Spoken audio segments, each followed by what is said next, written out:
Kembali lagi bersama petualangan literasi keuangan digital bersama Vin dan Niti. Kali ini mereka berjanji bertemu Sam, teman mereka di toko roti enak. Saat mereka sedang asik memilih roti, tiba-tiba Sam mendapatkan notifikasi SMS dari nomor tidak dikenal. Vin, Nit, aku dapat SMS nih, lihat deh, penawarannya menarik banget. Katanya aku bisa langsung dapat pinjaman besar dengan cepat. Hati-hati loh Sam, bisa aja itu penipuan. Kayak banyak diberitain di internet. Lihat deh, banyak banget yang udah jadi korbannya. Mulai dari ditagih dengan bunga berlipat-lipat, diteror, dipermalukan di sosial media. Coba aku lihat SMS-nya dulu Sam.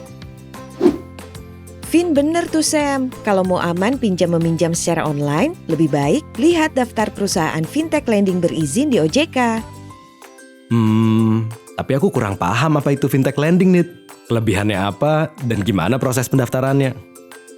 Fintech lending itu adalah platform layanan jasa keuangan yang mempertemukan pemberi dana atau lender dengan penerima dana atau borrower. Jadi, melalui platform itu, borrower bisa mengajukan pembiayaan dan lender bisa memberikan pembiayaan serta mendapatkan imbal hasil. Nah, kelebihannya ada di kemudahan akses Sam. Gak cuma lewat smartphone aja loh. Ada fintech lending yang juga bisa menjangkau masyarakat yang belum memiliki akses layanan keuangan formal. Tapi untuk mulai investasi di fintech lending itu pasti mahal ya? Enggak kok, investasinya bisa mulai dari 100.000. Nanti kamu bisa cek langsung di website atau aplikasi perusahaannya. Wah, menarik banget ya Nit. Aku bisa langsung cek dari smartphone nih. Kalau begitu, gimana caranya biar dapat pembiayaan untuk modal usaha baruku, Nit? Langkah pertama, kita bisa dapat nama-nama perusahaan fintech lending berizin dari daftar yang dikeluarkan OJK. Penting sekali untuk memperhatikan legalitas perusahaan. Bisa juga WA ke OJK di nomor 081 157 157 157. Dari situ, kita bisa mulai masuk ke website atau aplikasi perusahaannya. Kemudian kalau bingung dengan banyaknya layanan, kita bisa pakai agregator yang berfungsi membandingkan layanan berbagai fintech agar kita bisa memilih sesuai kemampuan. Oh, seperti agregator yang dulu kamu jelasin untuk pilih asuransi itu ya Nit? Iya Vin, beberapa marketplace dan e-wallet biasanya juga memiliki fitur untuk masuk ke perusahaan fintech lending. Oh iya, untuk tetap memastikan keamanan dan kenyamanan penggunanya, fintech lending banyak bekerja sama dengan penyelenggara inovasi keuangan digital atau fintech lainnya Sam. Misalnya nih, eKYC digunakan saat verifikasi pendaftaran. Saat pengajuan dana, inovatif credit scoring digunakan untuk menganalisa data supaya konsumen yang belum punya riwayat kredit atau rekening bisa tetap dapat pembiayaan. Untuk perlindungan, perusahaan fintech lending bekerja sama dengan penyelenggara layanan insurtech. Untuk alat pembayarannya, bisa menggunakan e-money langsung dari smartphone kita. Pada saat pembayaran, otorisasi dilakukan melalui layanan payment gateway. Gitu Sam, Vin. Wih, sekarang fintech makin keren ya, Nit. Tapi beneran aman nih kalau kita pakai layanan fintech lending seperti itu? Aman Sam, asal kita perhatikan beberapa hal, yakni cari perusahaan fintech lending berizin di website OJK dan lihat apakah track record perusahaan cukup bagus. Teliti lagi syarat dan ketentuan layanan masing-masing. Cek juga ada tidaknya perlindungan data pribadi konsumen dan layanan konsumen ya Sam. Tapi ada satu hal yang penting diperhatikan nih. Pastikan lagi kalau kita benar-benar mampu membayar saat mengajukan pembiayaan ya. Nah, dengan tahu tipsnya, kita sebagai pemberi dan penerima dana bisa lebih bijak menggunakan fintech lending dengan aman. Jadi jelas ya, SMS yang Sam dapat itu termasuk fintech lending ilegal. Iya Vin, fintech lending ilegal hanya memberikan dampak yang merugikan untuk lender maupun borrower loh. Wih, ngeri banget ya Nit. Tapi, kalau kita nggak bisa menghindari hal itu, kita bisa lapor kemana nih? Iya tuh, Nit. Kalau mau lapor kemana? Kalau kasusnya terkait perusahaan fintech lending ilegal, bisa lapor ke OJK. Sementara, jika ada masalah dengan perusahaan berizin, kita bisa hubungi layanan konsumen perusahaan tersebut atau lapor ke AFPI, AFTEK, atau OJK. Oh begitu, Nit. Thanks ya. Aku jadi belajar banyak tentang fintech lending. Sebagai alternatif pembiayaan modal usahaku. Prosesnya mudah, cepat, dan tanpa agunan. Iya Nit, thanks ya. Aku jadi makin mantap untuk mulai melakukan pendanaan di fintech lending. Sistem keamanannya handal dan bisa dimulai dengan nilai rendah ya. Sama-sama Sam, Vin. Yuk, buruan cek fintech lending. Solusi tepat untuk rencana keuanganmu. Menguntungkan, aman, dan user friendly loh.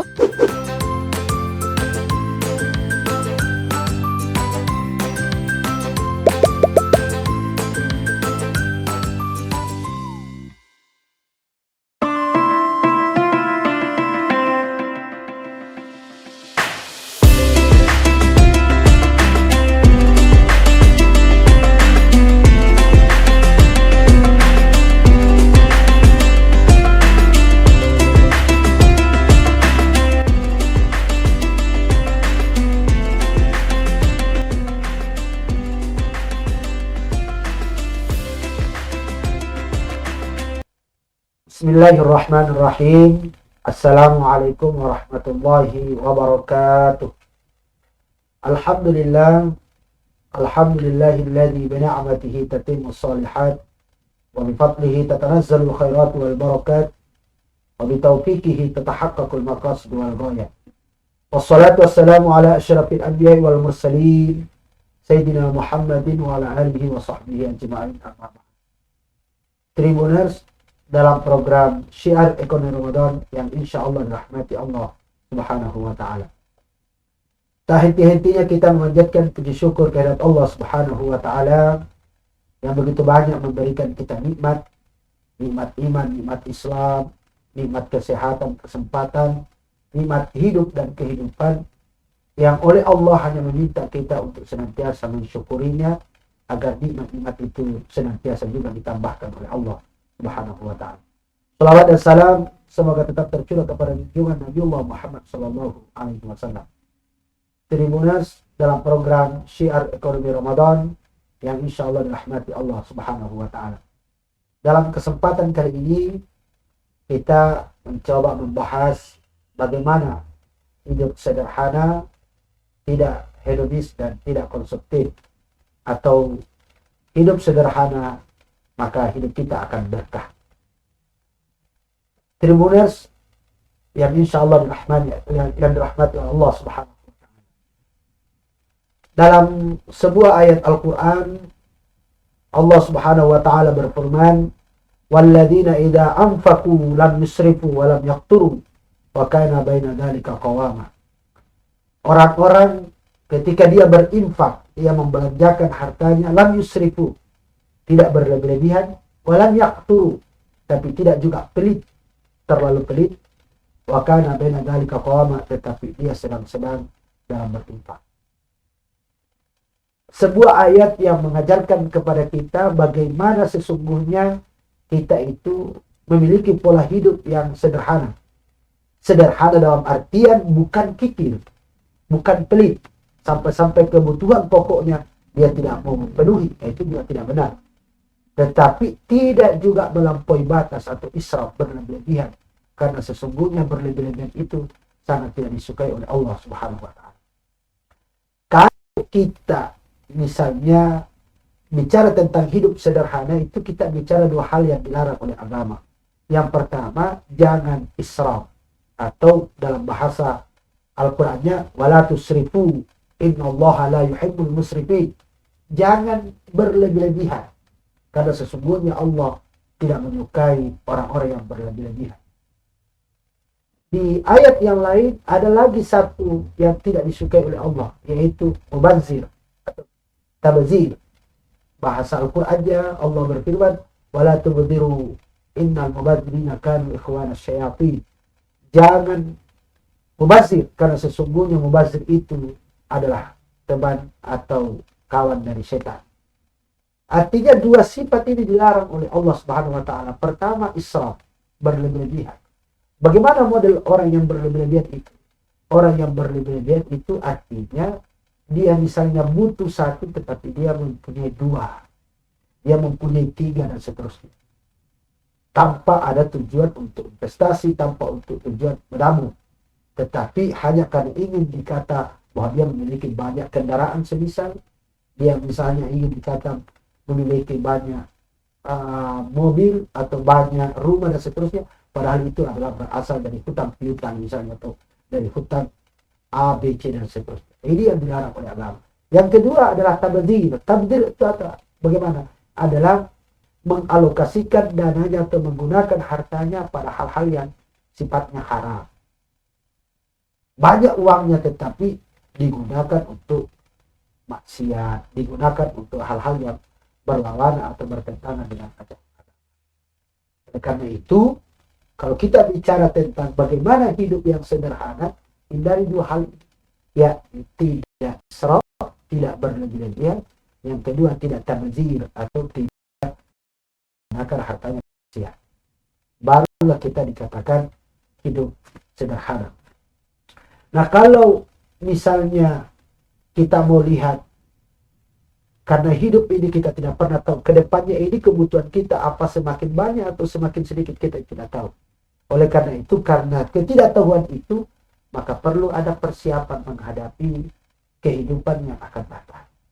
Jangan sampai hari ini uang kita banyak, besok sudah habis, sementara anak-anak kita, misalnya orang-orang yang wajib kita nafkahi itu membutuhkan biaya yang cukup lumayan banyak, sementara harta kita sudah habis. Ini kan kita kemudian menyia-nyiakan keluarga atau tidak bertanggung jawab terhadap kebutuhan-kebutuhan keluarga kita. Nah, mari kita belajar pada Nabi Yusuf alaihissalam.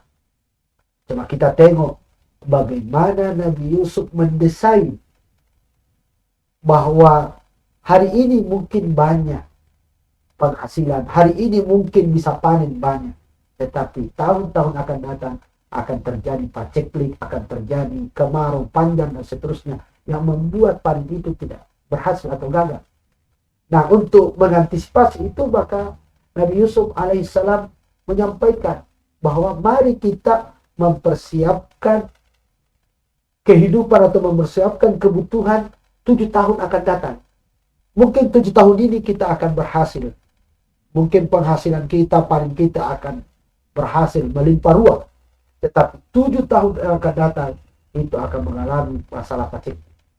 Bersyukur kalau kita punya orang seperti Nabi Yusuf yang mampu mengetahui dengan keilmuannya bahwa akan terjadi paceklik.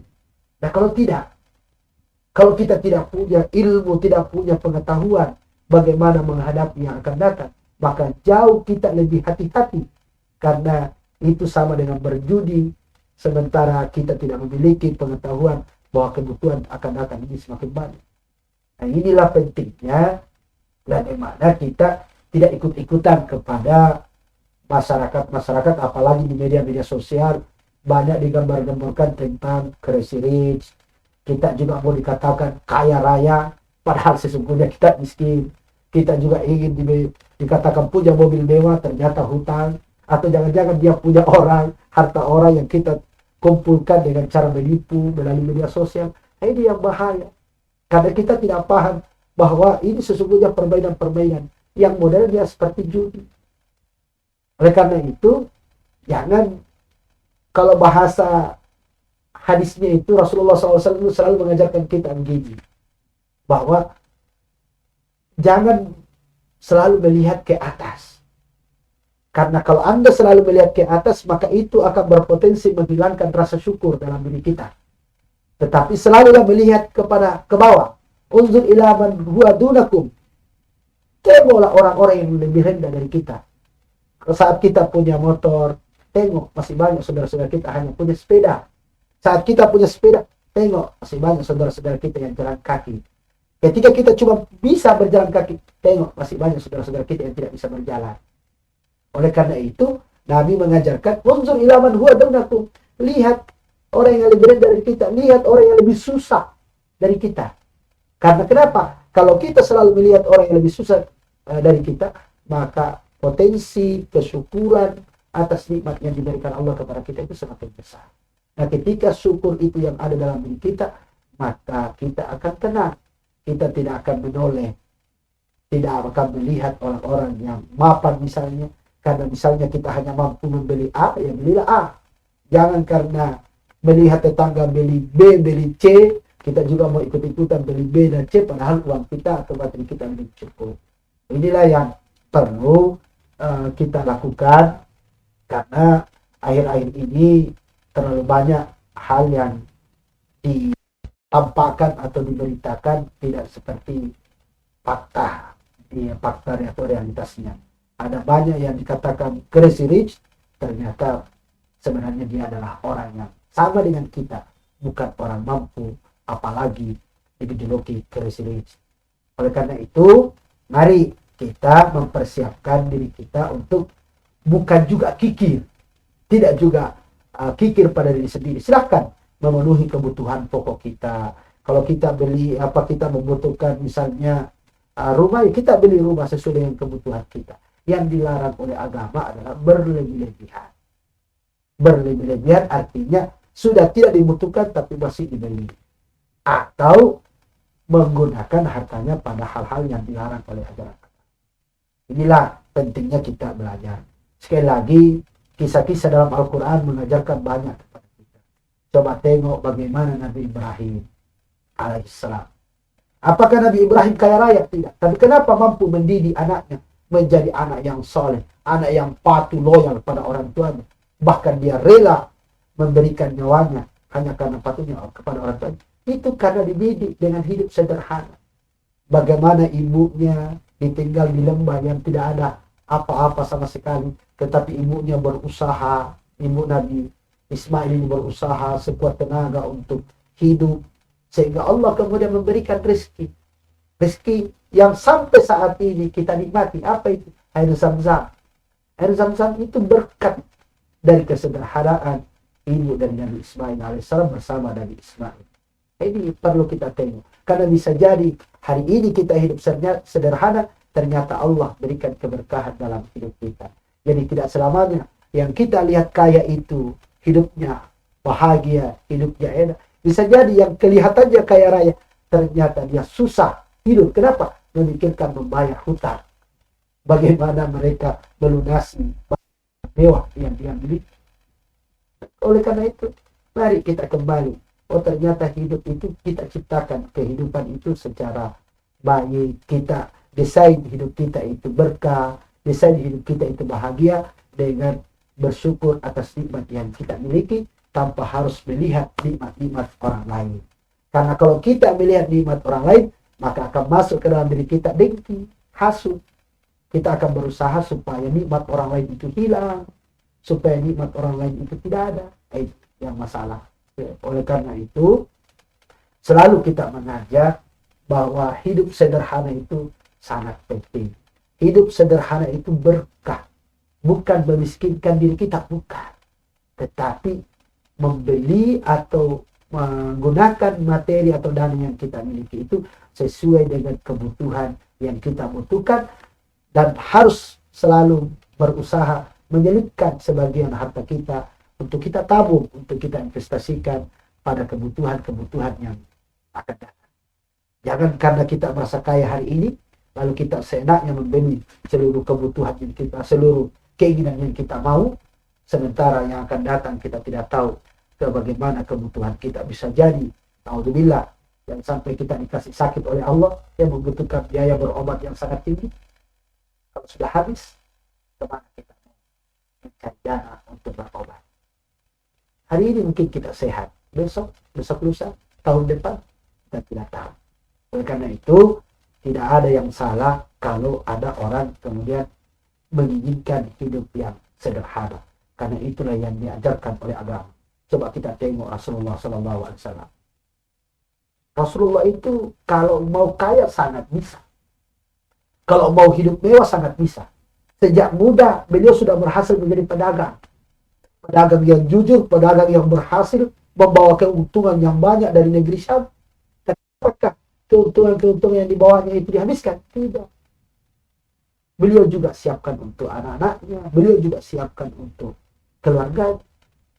Beliau juga infakkan di jalan Allah Subhanahu wa taala. Banyak manfaatnya. Inilah yang kita harapkan dari umat Islam. Karena kalau umat Islam sudah benar menggunakan hartanya, sudah mengikuti tren hidup sederhana, bukan hidup yang hedonis, bukan hidup yang sifatnya konsumtif, maka insya Allah kita akan menjadi keluarga atau individu-individu yang sederhana, individu-individu yang merasakan keberkahan itu.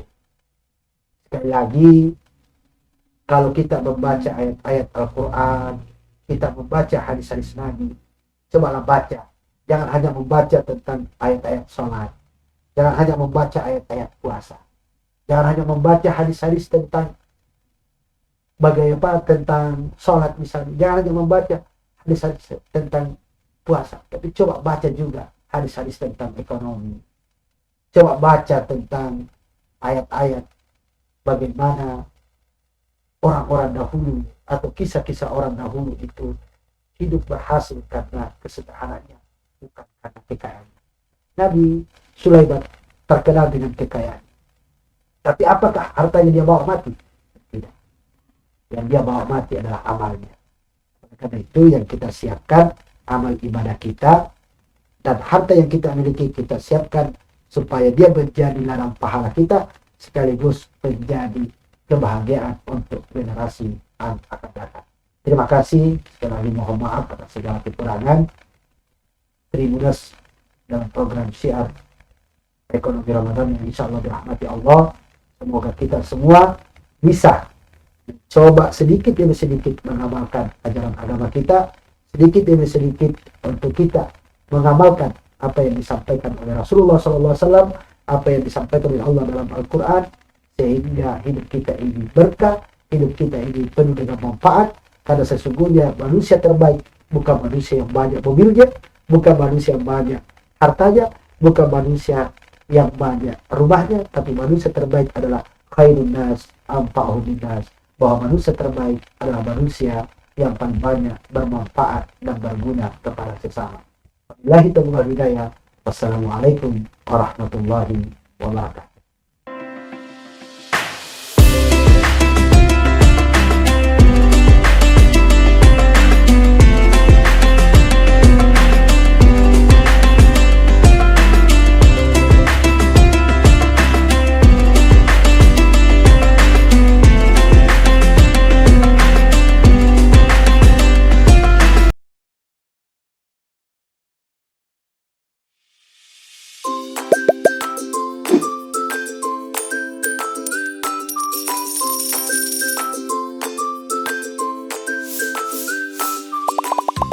Kembali lagi bersama petualangan literasi keuangan digital bersama Vin dan Niti.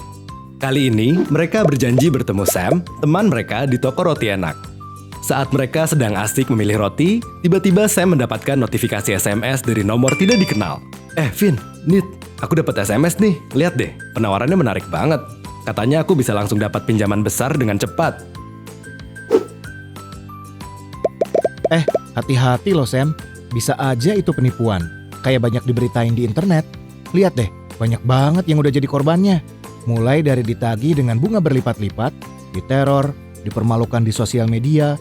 Coba aku lihat SMS-nya dulu Sam.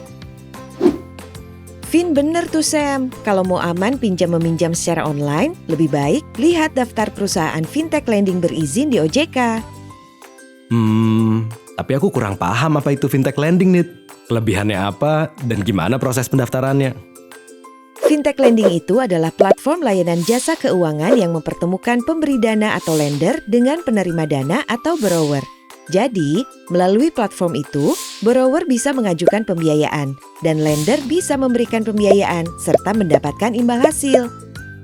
Nah, kelebihannya ada di kemudahan akses Sam. Gak cuma lewat smartphone aja loh. Ada fintech lending yang juga bisa menjangkau masyarakat yang belum memiliki akses layanan keuangan formal. Tapi untuk mulai investasi di fintech lending itu pasti mahal ya? Enggak kok, investasinya bisa mulai dari 100.000. Nanti kamu bisa cek langsung di website atau aplikasi perusahaannya. Wah, menarik banget ya Nit. Aku bisa langsung cek dari smartphone nih. Kalau begitu, gimana caranya biar dapat pembiayaan untuk modal usaha baruku, Nit? Langkah pertama, kita bisa dapat nama-nama perusahaan fintech lending berizin dari daftar yang dikeluarkan OJK. Penting sekali untuk memperhatikan legalitas perusahaan. Bisa juga WA ke OJK di nomor 081 157 157 157. Dari situ, kita bisa mulai masuk ke website atau aplikasi perusahaannya. Kemudian kalau bingung dengan banyaknya layanan, kita bisa pakai agregator yang berfungsi membandingkan layanan berbagai fintech agar kita bisa memilih sesuai kemampuan. Oh, seperti agregator yang dulu kamu jelasin untuk pilih asuransi itu ya, Nit? Iya, Vin. Beberapa marketplace dan e-wallet biasanya juga memiliki fitur untuk masuk ke perusahaan fintech lending.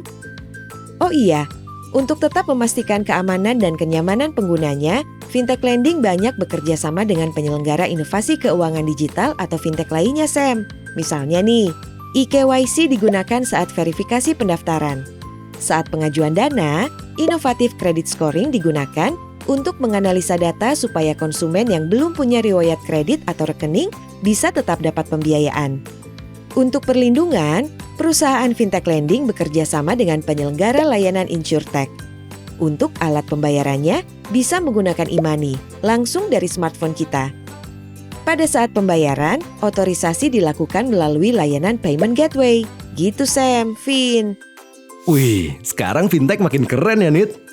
Tapi beneran aman nih kalau kita pakai layanan fintech lending seperti itu? Aman Sam, asal kita perhatikan beberapa hal, yakni cari perusahaan fintech lending berizin di website OJK dan lihat apakah track record perusahaan cukup bagus. Teliti lagi syarat dan ketentuan layanan masing-masing. Cek juga ada tidaknya perlindungan data pribadi konsumen dan layanan konsumen ya Sam. Tapi ada satu hal yang penting diperhatikan nih. Pastikan lagi kalau kita benar-benar mampu membayar saat mengajukan pembiayaan ya. Nah, dengan tahu tipsnya, kita sebagai pemberi dan penerima dana bisa lebih bijak menggunakan fintech lending dengan aman. Jadi jelas ya, SMS yang Sam dapat itu termasuk fintech lending ilegal. Iya Vin, fintech lending ilegal hanya memberikan dampak yang merugikan untuk lender maupun borrower loh. Wih, ngeri banget ya, Nit. Tapi, kalau kita nggak bisa menghindari hal itu, kita bisa lapor kemana nih? Iya tuh, Nit. Kalau mau lapor kemana? Kalau kasusnya terkait perusahaan fintech lending ilegal, bisa lapor ke OJK. Sementara, jika ada masalah dengan perusahaan berizin, kita bisa hubungi layanan konsumen perusahaan tersebut atau lapor ke AFPI, AFTEK, atau OJK. Oh begitu, Nit. Thanks ya. Aku jadi belajar banyak tentang fintech lending. Sebagai alternatif pembiayaan modal usahaku. Prosesnya mudah, cepat, dan tanpa agunan. Iya, Nit. Thanks ya. Aku jadi makin mantap untuk mulai melakukan pendanaan di fintech lending. Sistem keamanannya handal dan bisa dimulai dengan nilai rendah ya. Sama-sama Sam, Vin. Yuk, buruan cek fintech lending, solusi tepat untuk rencana keuanganmu. Menguntungkan, aman, dan user friendly loh.